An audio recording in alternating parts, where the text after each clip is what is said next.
歡迎大家收聽顯現期嘅聖言日糧。今日嘅經課係選自列王紀上第3章4至13節。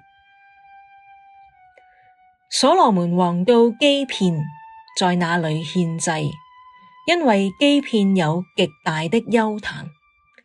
所羅門在那壇上獻了1000祭牲為燔祭。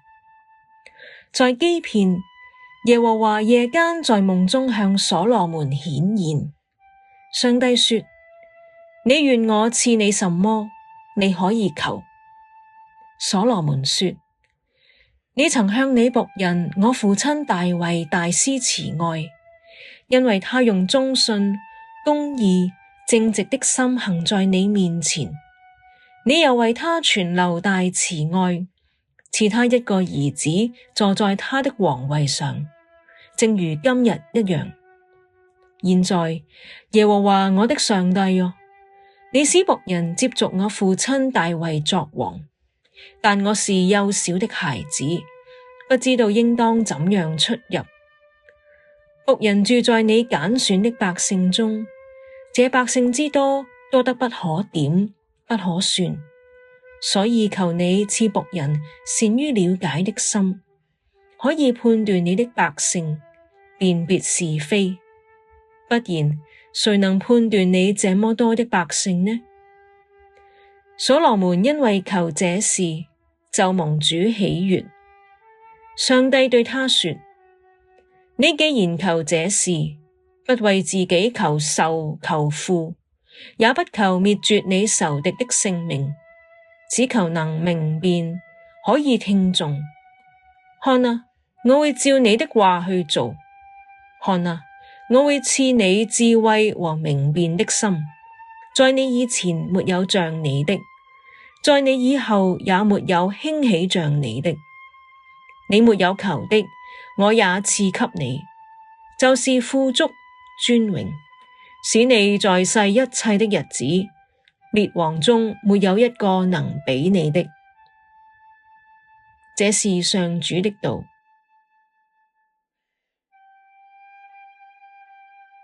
智慧和明辨的心。基遍位於耶路撒冷西北面約9公里的小山上。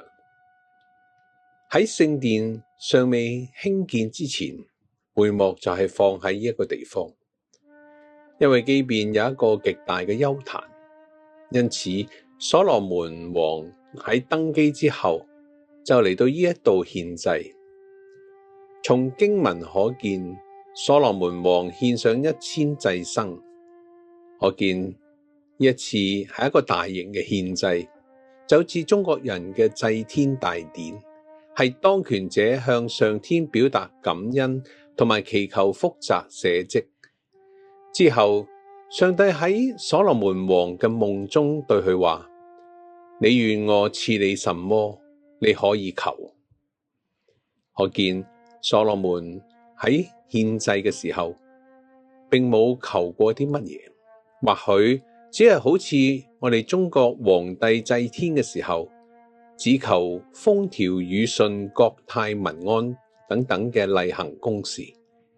直至上帝問佢嘅時候，佢先至講：我是幼小的孩子，不知道應當怎樣出入。僕人住在你揀選的百姓中，這百姓之多，多得不可點，不可算。呢一位富二代，自小就得天獨厚，要風得風，要雨得雨，但亦都曾經經歷過兄長們叛變嘅淒烈慘劇嘅過程，因此佢體會到人性嘅複雜。現在佢做王啦，點樣能夠管治呢個國家呢？人性嘅複雜點樣能夠參透呢？於是佢求上帝賜佢一個了解人心、辨別是非嘅智慧。上帝答應咗佢嘅所求。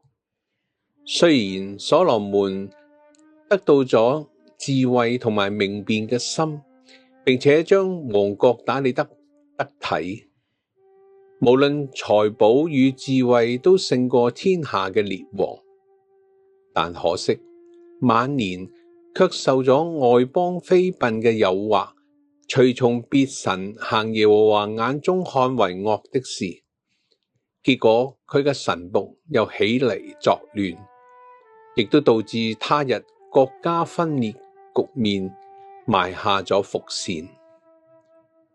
佢唔係求得了智慧同埋明辨嘅心咩？點解會落得咁樣嘅下場呢？同樣係一篇求智慧嘅詩篇90篇，卻同所羅門所求嘅有好大分別。詩人睇出咗人生嘅短暫同埋勞苦愁煩，最終都係歸於無有。因此祈求永恆嘅上帝指教佢點樣數算自己嘅日子，好得着智慧的心。呢個智慧嘅心與所羅門所求智慧同埋明辨嘅心唔同。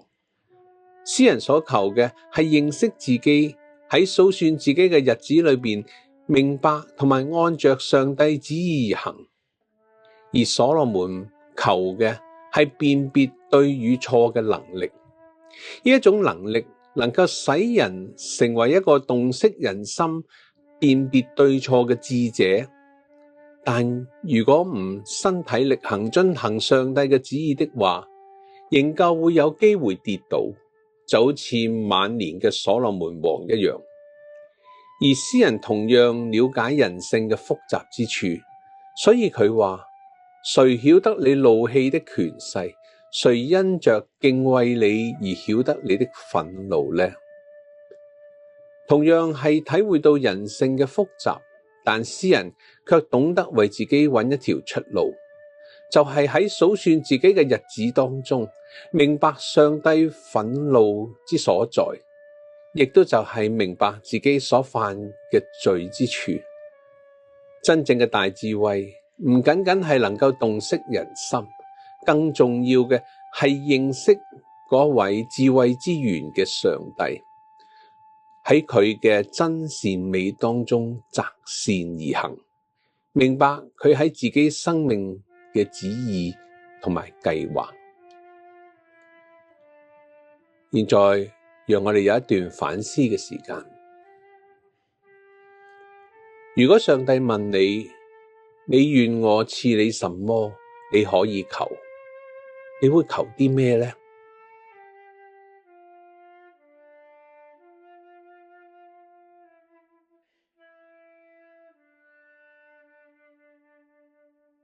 喺而家呢個資訊爆炸嘅世代裏，一切生活上或者學術上嘅知識都能夠喺網上面揾到，然而分辨善惡嘅標準卻又變得模糊同埋混亂。你如何能有明辨嘅心呢？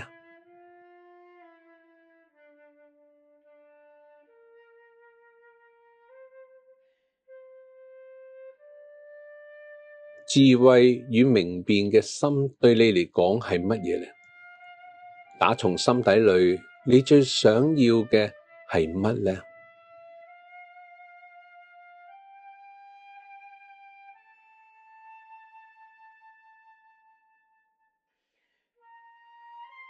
讓我哋同心祈禱。